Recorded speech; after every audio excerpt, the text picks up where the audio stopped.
Assalamualaikum warahmatullahi wabarakatuh. Perkenalkan, nama saya Antoni Agus, NIM 25046144 dari Prodi Pendidikan Jasmani, Kesehatan dan Rekreasi. Pada kesempatan kali ini saya akan mempresentasikan tugas saya, yaitu tugas mata kuliah Bahasa Indonesia, dosen pengampu Ibu Dr. Tersalina MPD. Pada materi kali ini saya akan menyampaikan presentasi, yaitu strategi reposisi mahasiswa dalam mitigasi kesenjangan akses digital demi akselerasi target SDGs Poin 4 di Indonesia. Tantangan SDGs Poin 4 di Indonesia yaitu kesenjangan digital menghambat pencapaian pendidikan berkualitas inklusif di daerah 3T. Hingga kini jutaan siswa di wilayah tertinggal, terdepan, dan terluar belum memiliki akses memadai terhadap teknologi pendidikan. Keterbatasan infrastruktur telekomunikasi menjadi hambatan utama yang memperlebar jurang kualitas pendidikan antara daerah perkotaan dan pedesaan. 3 tantangan kritis. Yang pertama, infrastruktur digital yang belum merata. 2, rendahnya literasi digital masyarakat. Dan 3, keterbatasan kompetensi pedagogis berbasis teknologi pada tenaga pendidik.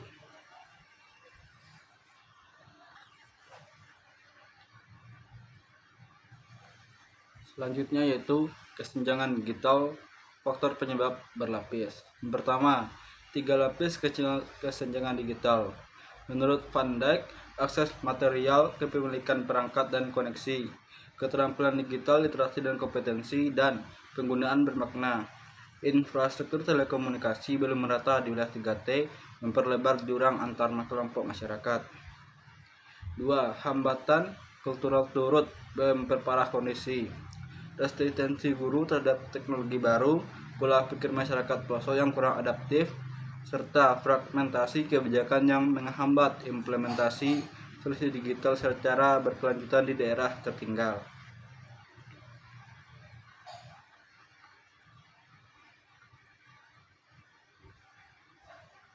Urgensi digital fluency. Yang pertama, rendah literasi digital berkorelasi dengan tingginya pengangguran di usia muda.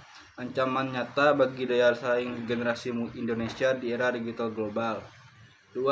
Ancaman lost generation semakin nyata.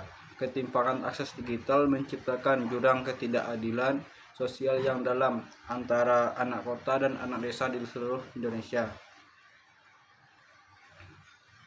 Mahasiswa sebagai agen perubahan. Mahasiswa berperan sebagai bridge builder dalam literasi digital.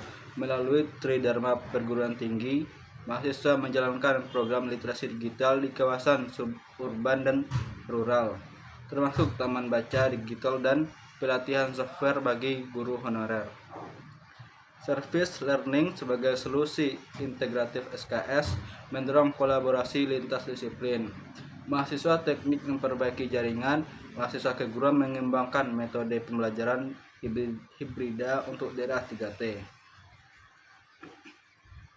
Hambatan dan solusi.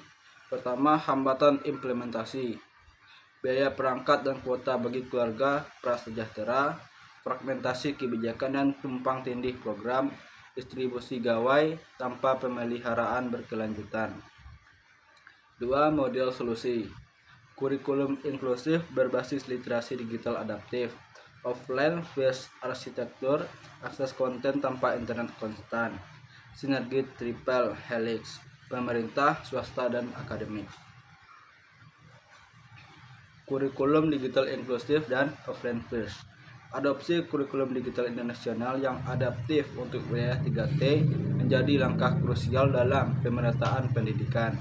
Kurikulum inklusif ini dirancang untuk mengakomodasi keterbatasan infrastruktur di daerah terpencil dengan pendekatan pembelajaran yang fleksibel dan berbasis kompetensi lokal. Offline first arsitektur memanfaatkan server lokal portable yang memungkinkan siswa mengakses konten pendidikan berkualitas tanpa ketergantungan pada koneksi internet yang konstan.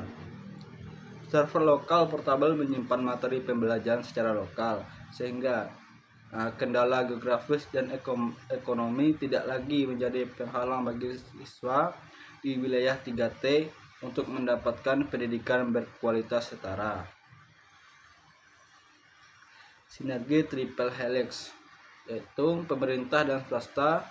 Pemerintah berperan sebagai regulator dan penyusun kebijakan inklusif digital. Swasta berkontribusi melalui program CSR untuk pembangunan infrastruktur teknologi dan perluasan akses internet di wilayah 3T. Akademik dan mahasiswa. Perguruan tinggi dan mahasiswa bertindak sebagai eksekutor program literasi digital dan edukasi teknologi berkelanjutan, menjembatani kesenjangan melalui service learning dan kolaborasi lintas disiplin. Dampak positif. Pertama, menjembatani ketimpangan akses digital di daerah tertinggal, meningkatkan literasi digital masyarakat, serta memperkuat kompetensi pedagogis guru di wilayah 3T melalui program intervensi mahasiswa yang berkelanjutan. 2. Mendorong keadilan sosial dan inklusi pendidikan yang merata, serta memperkuat daya saing generasi muda Indonesia dalam menghadapi tantangan era digital global demi akselerasi SDGs poin 4. Rekomendasi strategis. Yang pertama, Kemendikbud, adopsi kurikulum digital inklusif berbasis offline first arsitektur yang adaptif untuk wilayah 3T. Pastikan distribusi perangkat disertai pemeliharaan berkelanjutan dan pelatihan kompetensi digital bagi tenaga pendidik di seluruh Indonesia. Perguruan tinggi dan mahasiswa, integrasikan literasi digital dalam Tridharma perguruan tinggi dan pengakuan SKS Service Learning. Mahasiswa dan pemuda membangun jejaring kolaborasi lintas disiplin untuk mendorong edukasi teknologi berkelanjutan di wilayah tertinggal. Kesimpulan, kesenjangan akses digital yang bersifat multidimensional mencakup akses material, keterampilan, dan penggunaan menjadi hambatan utama dalam pencapaian SDGs poin 4 di Indonesia, khususnya di daerah 3T. Mahasiswa perlu direposisi sebagai agen aktif transformasi digital inklusif melalui program service learning dan Tridharma perguruan tinggi. Kolaborasi Triple Helix antara pemerintah, swasta, dan akademik, didukung kurikulum adaptif berbasis offline first arsitektur adalah kunci sukses mitigasi kesenjangan digital demi akselerasi pendidikan dan berkualitas bagi seluruh generasi muda di Indonesia. Baik, sekian.